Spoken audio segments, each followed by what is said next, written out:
So I do believe from the bottom of my heart, we cannot take a leap of faith if we don't know how much God loves us. And then God said to me, Chris, you increase your faith when you increase your ability to receive my love. Perfect love casts all fears, and the opposite of faith is fear.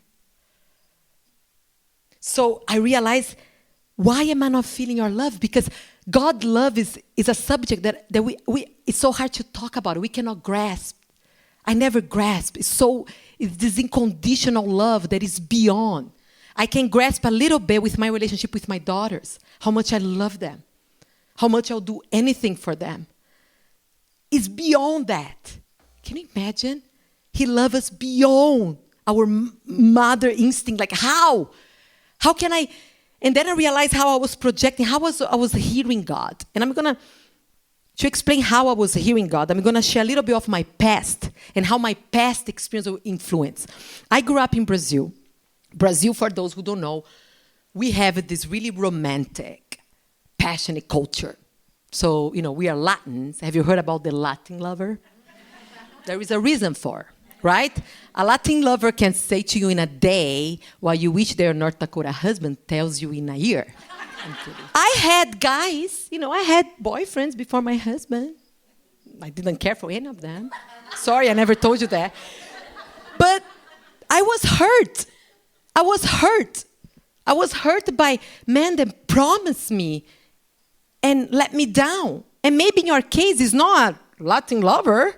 Maybe you had a father, an earthly father that let you down.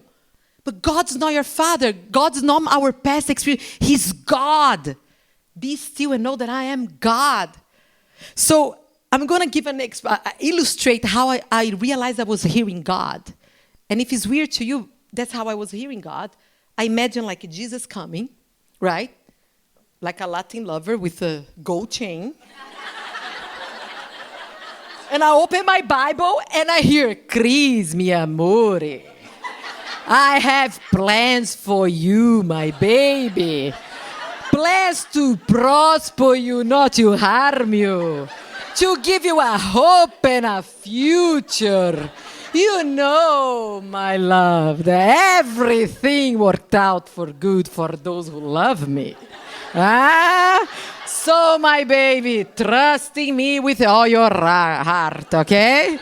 And lean on your understanding. No. Come here to Papa. Yeah.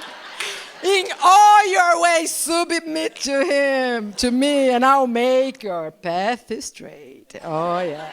Guys, do you think I'm going to have faith in this God? Do you think I'm going to listen to his calling and take a leap of faith, believing that he's not going to keep his promise? So that's when I was like, God, I want to hear you. I want to hear you. Help me to hear your voice. So now my God is more like flannel shirt, like a farmer guy. Oh, yeah, Chris, you betcha. I'm going to do it. Oh, yeah. You can count on me. He's more North Dakota now. Sorry, my friends from Brazil, Latin lovers, I'm just kidding. Just trying to make people laugh. I know a lot of men. My father was an honorable, wonderful man, my earthly father. But do you get it? So ask yourself, how are you hearing the promise of God? Who are you projecting in this promise? Right? The world is calling you to project our earthly experience. And God is begging us to hear him. We are here truly to join forces and talk about how can we use the ancient wisdom of the Bible to truly empower our minds, to truly empower our relationships, our lives, our community in the world.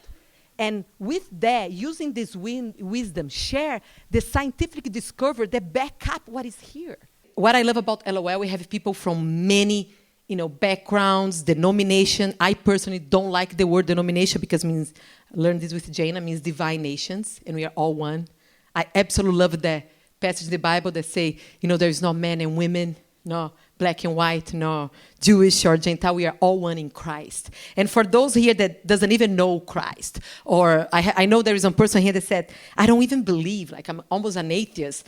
For those who didn't came last time when I spoke, LOL, for almost 10 years, I went through a moment that I was an atheist.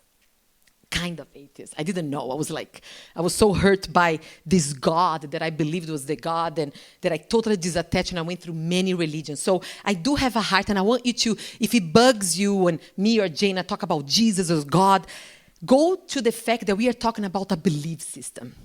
Jesus came to reveal a God. Jesus came to reveal a way of thinking and believing and seeing ourselves, that it doesn't matter if we can prove it, if it was real or not, it's going to affect your health, your brain, your self-esteem, and your life. So if there's a part of you that bugs, that's fine.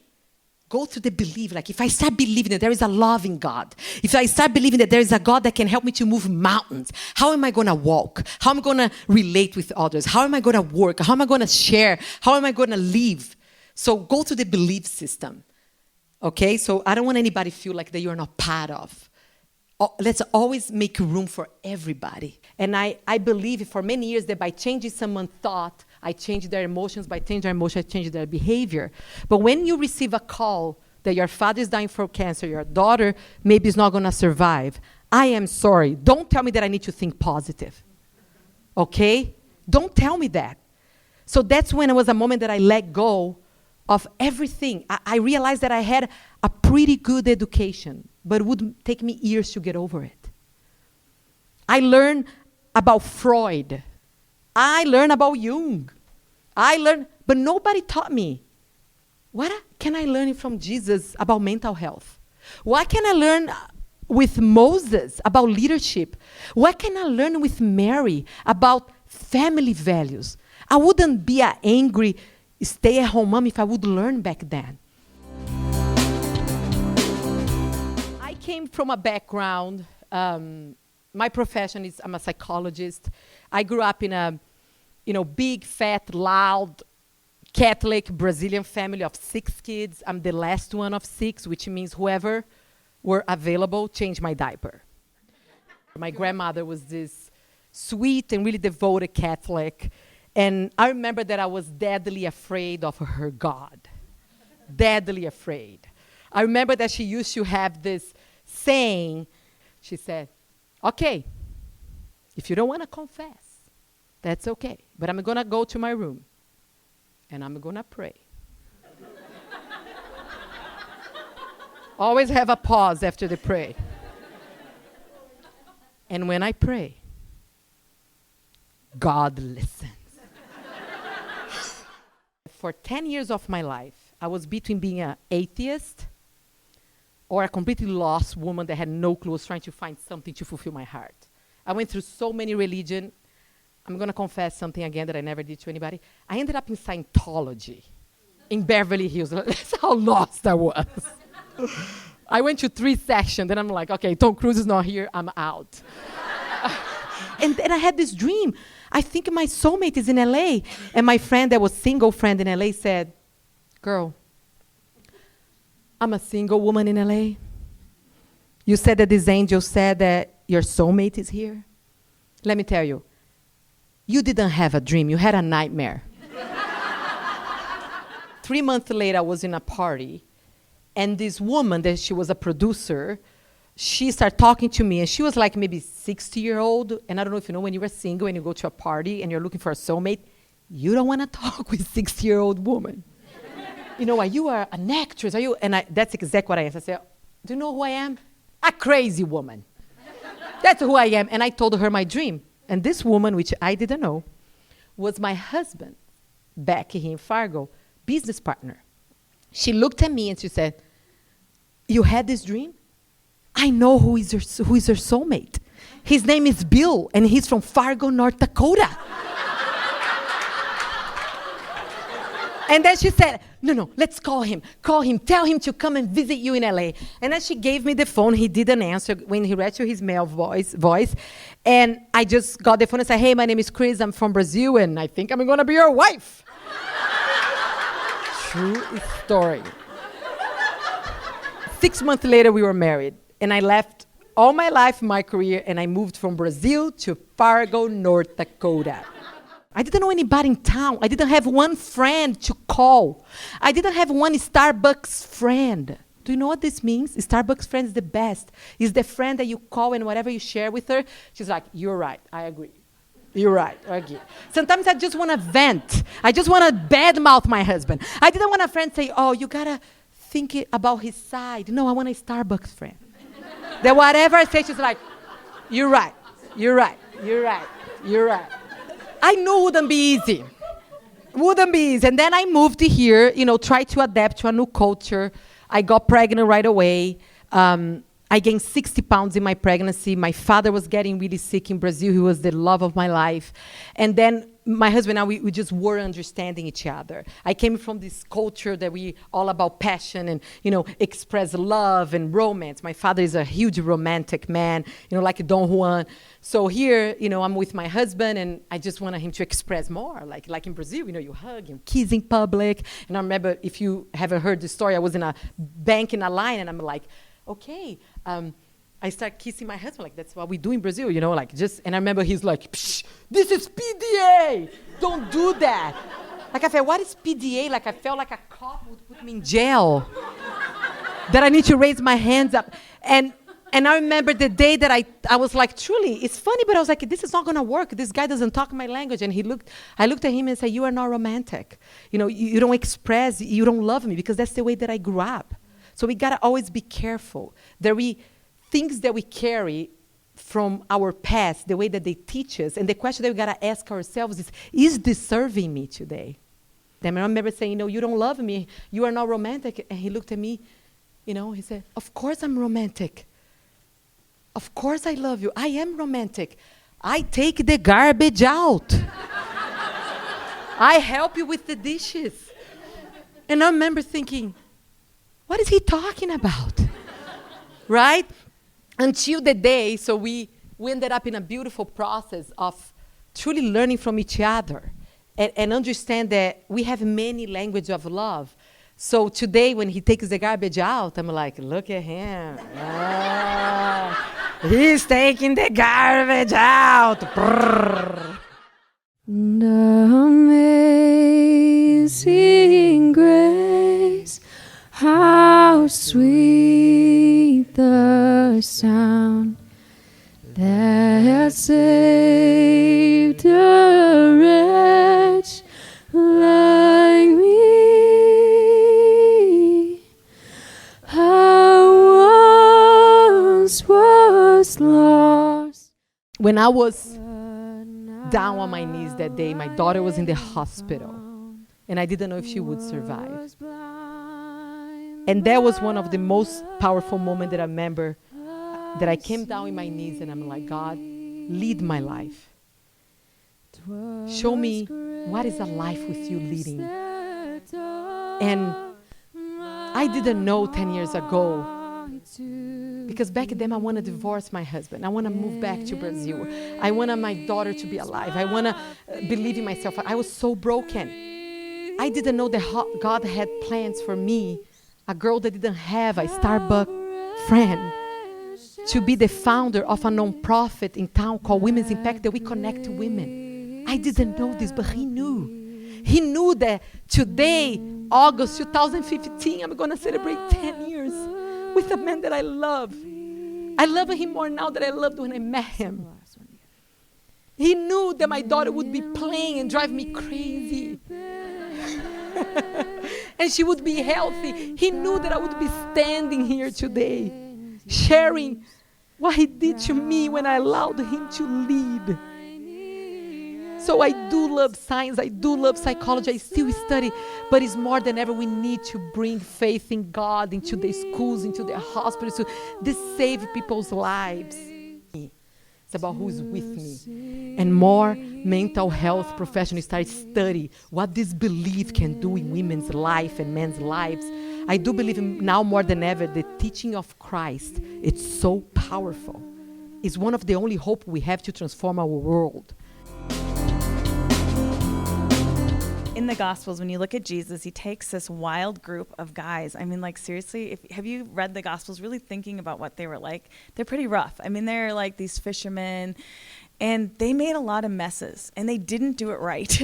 Like, you look at how they did it, they'd come back, but it didn't work, what you told us to do. And he would be like, oh, you guys, okay, do this, you know. And he was just, like, very gracious. And I think as leaders and as people who lead, you know, the flock or whatever, these 11 men then went and changed the world for the gospel of Jesus Christ after that whole time of a lot of messes. And you think, you know, it's not always easy, and sometimes it's messy, and we just have to be gracious with one another too, in that sense, and learn from our mistakes.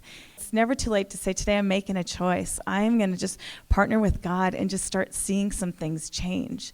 And I really believe he has a plan for each one of you that's incredible. He said, he promised it. I have a plan for you to prosper you and not harm you, to give you hope and a future.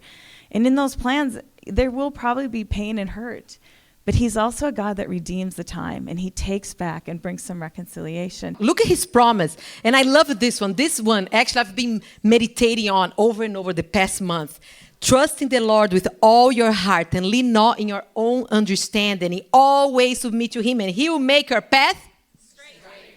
Oh, my Bible say right. Oh, no, it's straight. You're right. Who said it? In my mind, I say right. Okay. Proverbs 3:5-6. One day I'm going to memorize. You're going to see.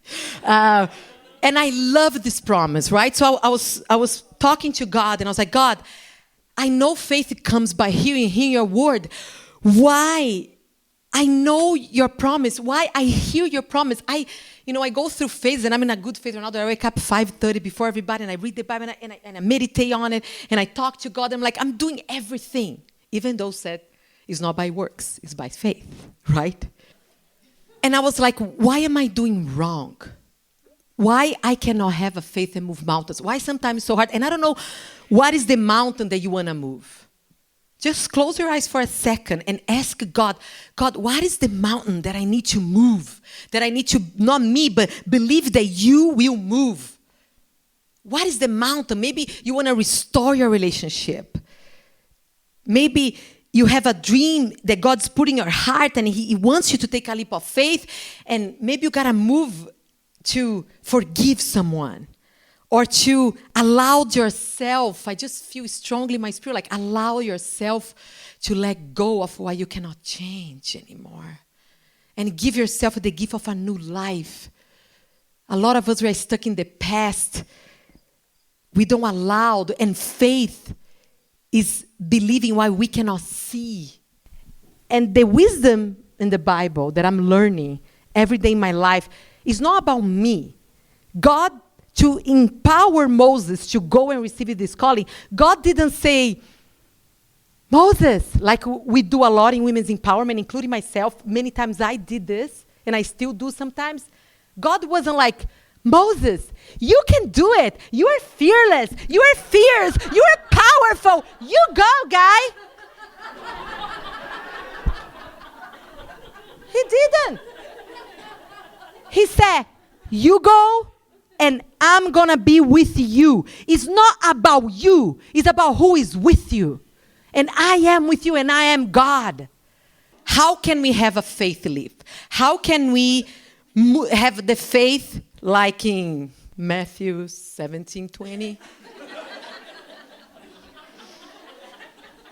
Truly I tell you, if you have faith as small as a mustard seed, you can say to this mountain, move from here to there, and it will move. Nothing will be impossible for you.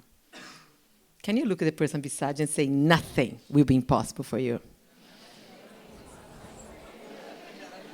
Now look again and say, a minute, nothing will be impossible for you. Nothing. Nothing. Can you please Repeat with me. Nothing. Nothing. Nothing. So I love this passage. But I don't know about you. I need this word tonight because I'm so far away personally from living this in my life. I'm honest to say I don't have a faith that moves mountains. I don't, but I'm going to have it. I'm going to have it. Sometimes I don't have faith to move my 9-year-old daughter from the couch to her bed. Exodus 4, that finally Moses, after going through many doubts, he tell to his wife. There's just one moment that you can hear about his wife, and get his wife and kids and get on a donkey and go to Egypt and accept the calling. And I love this part.